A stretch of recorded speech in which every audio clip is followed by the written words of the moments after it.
Hello everyone, welcome to SportsKnight Central, your home for everything Urban Knights athletics. I'm Shane Tidrick, and sitting beside me here is Mylene Makar. How you doing? I'm doing fantastic, so excited to be here.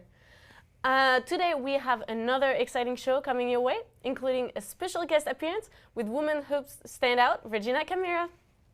And speaking of college hoops, our spotlight today will shine on women's and men's basketball teams, as well as other sports, as their seasons are just getting underway. In case you didn't see it, our first show did take place at Maples Pavilion. A Stanford women's team hosted our Urban Knights in an exhibition game. Mylene, tell me what you saw during that game. What stood out to you? First of all, I was really excited to see them out there with Stanford. They competed hard. They gave everything. And to me, they were not scared. They just went for the shot at the beginning, and they actually had less turnovers than Stanford. So just to say something. The one thing that was a little bit of a problem for them was the height.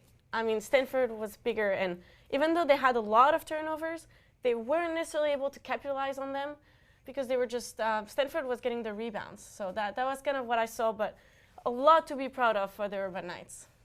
All right. Well, we will come back to this game when Regina joins us here at the desk, but let's get into cross country. Both Valentin Pepin and Pierre Fanarosa have secured their spots in the NCAA Division II Nationals that will take place on November 21st. Pepin, who is named the West Runner of the Year, is already looking to add to an impressive resume with an outstanding showing at Nationals. So yeah, and actually he finished fourth. Valentin Pepin finished fourth. And then Pierre Fontanarosa finished 12th. Just amazing performance from them. And for the women, Michaela Christensen finished 23rd, so she wasn't able to qualify. And then Kaylin Harbinson finished 104th. So a lot of strong performances from them. All right. Well, when we come back, Regina joins us here at the desk. You're not going to want to miss that, so stick around.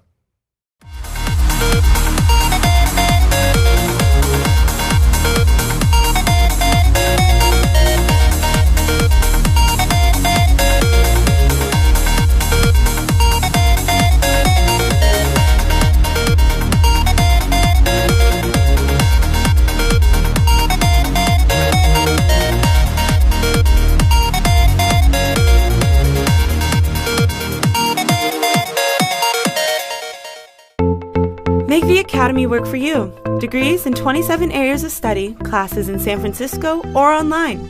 Enroll now for spring at academyart.edu. Academy of Art University, founded in San Francisco 1929. Welcome back, and now, as promised, here's Regina Camera, one of the star players for Academy of Art University Women's Hoop. Regina, thank you so much for joining us. Thank you guys for having me. So first of all, I want to talk about Stanford, and what was it like playing against them? It was quite the experience, I must say. Going into it, I think we were really nervous. I mean, they're all 6 foot and taller. When we went to go shake their hands, I'm like, really? They're so huge. But it actually went so much better than I thought. Overall, I think we played really hard. Obviously, the height, like you said earlier, it's a tough thing to beat. But I think we played with a lot of heart, and I think that it could have been a lot worse. When you guys first came out in that game, you came out gunning, right? Like, you really went on a scoring streak, and it was clear that Stanford, that was their first game. And then out of halftime, it kind of seemed like you guys took your foot off the gas a little bit, and they came out charging. What happened there? Talk about that a little bit. I think that, like, from the jump, we definitely came out like, all right, we are ready. It doesn't matter if it's Stanford, let's just give this our all, because what do we have to lose, you know? And so I think having that mentality in the beginning, it really, like, was obvious. But as the game continued to go forward, it was kind of like we're breaking down a little bit. We're not getting the same rebounds we were getting. We're not getting the same turnovers we were forcing. And so I think that towards the end, we just kind of started to fall apart a little bit, and the height difference started to kick in, and, you know, we started not doing the things that we started off the game doing. But there's a lot of positive to take out of this. To you, what are the biggest takeaways from that game? There's a lot of takeaways from that game. In basketball, especially when you play tougher teams, your weaknesses get exposed, and what a better team to expose our weaknesses. So we went into practice the next day, straight rebounding the entire time. Everybody box out, everybody get a man, and This past weekend when we played, it was apparent that our rebounding had gotten 10 times better. It was like night and day, you know. And so those things that you normally like could get away with in other games were definitely exposed in a big game like Stanford. So that was something that was very useful for us. Let me take a step away from the Stanford game a little bit, all right? You know the old saying, nothing good lasts forever, okay? You're a senior now. So coming out to the end of the road here with your time playing ball for AAU, how much thought have you given that? What are you planning on doing from here on out? And what are you trying to leave behind for your up-and-coming teammates? That's the question I dread every day. What's next in life? I'm thoroughly really proud of myself for making it this far. Honestly, college sports, college athletics, it's tough. It's tough to be a student athlete. It's tough to get yourself up every day and do the weights and practice and stuff. But at the end of the day, and when you're in the midst of it all, it's this is so worth it. And so I've enjoyed my time here. I'm super excited to be a senior. I love this team this year. I honestly, don't get me wrong, I've liked all my other teams, but this year's I couldn't have asked for a better team to be my senior year. I love the girls. I love being able to lead this group, and I'm super excited for this season. I think we have a big season coming up. As far as the future goes, not so sure about that yet. I love what I study in school. I really love communications. I love broadcasting. I love sports.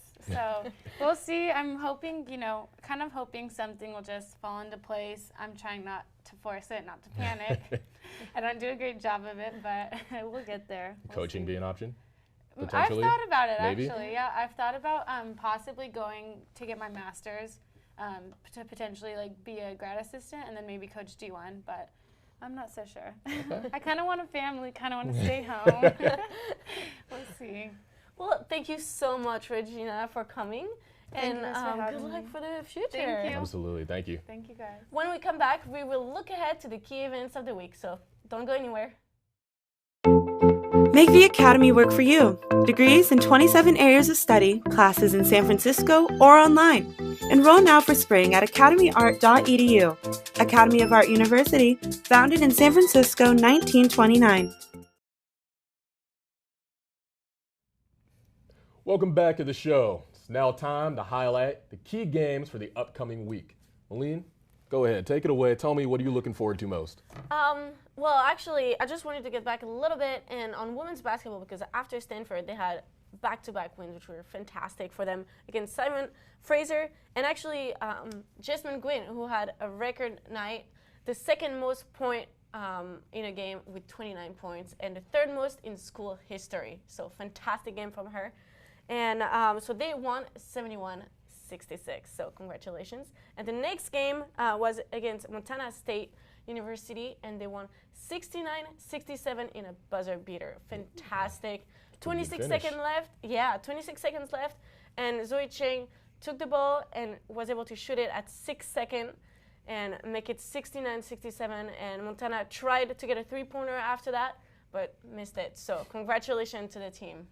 All right, well, for myself, I'm sticking to the hardwood as well. I'm talking men's basketball, okay? November 20th, AAU, SF State. All right, a couple of unbeaten teams. AAU is 2-0, both non-conference games. SF State, they're 1-0, non-conference game. The thing that's got me interested about this particular game is that AAU, in their 2 wins, have won by a total margin of 5 points. All right? Yeah. They beat Monterey Bay 75-72. They beat Sonoma State 57-55. Couple of close games. We'll see. This could be a really tough challenge. It's coming up right around the corner. I can't wait to see what happens. Me neither. If they can pull off this victory, hopefully by a bigger margin than just 2 or 3 points, we might have something here for this season. I'm looking forward to it. I know you're all looking forward to it as well, so that's what I've highlighted. And that's it. And for the women's, Stanislas coming up in Central Washington, so don't miss that for next show. All right.